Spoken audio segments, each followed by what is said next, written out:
Hello and welcome to Brandy's Poetry Corner, reading from Gods and Monsters mythological poems, chosen by Anna Sampson, illustrated by Chris Riddell, and borrowed from the National Poetry Library. I will be showing you some of his illustrations as well during the course of this time together. This is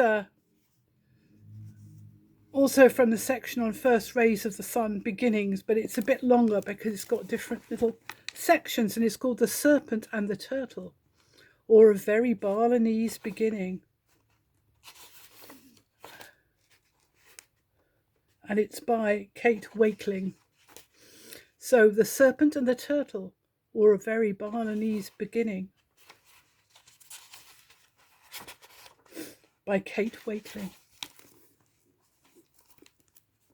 Now, if you lie an ear to the earth, you'll hear it has many beginnings. Beginnings that began with birds, or bridges, or ice, or eggs, or you name it. Someone will tell you a story that starts with it. So here is one such beginning to the world, and it is told to us from the small green island of Bali. And it is certainly a good one, or as a Balinese person might say, "Hey, betchik, betchik." At this beginning of the world, there was not too much of anything, as is often the case. There was only a flat, single nothing, which was all at once the longest, shortest, clearest, cloudiest, sweetest, sourest, nothingest nothing that ever there was, or rather wasn't. And in the middle of this nothing, there lived a snaky, serpenty slither called Antaboga. You can rhyme Antaboga with rant, a frog jar, but I suggest you don't. Antaboga, the serpent, had a slipping, sliding rainbow belly, and he was as long as a story with no end, but twice as lonely.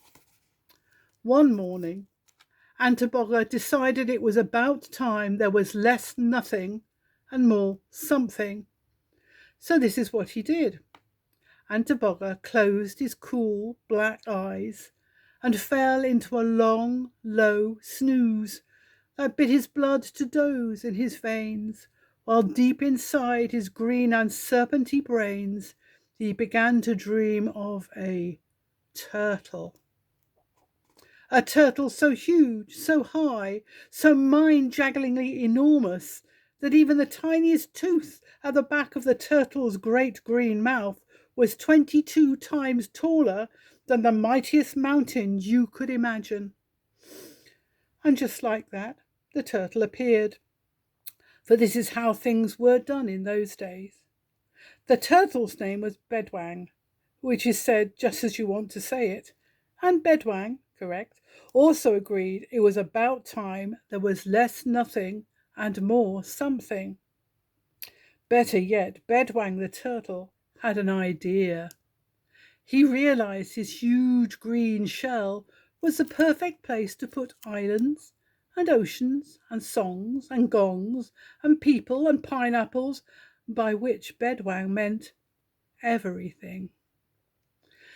And no sooner had Bedwang the turtle began to imagine islands and oceans and songs and gongs and people and pineapples balanced on his shell, then just like that they appeared, for this is how things were done in those days.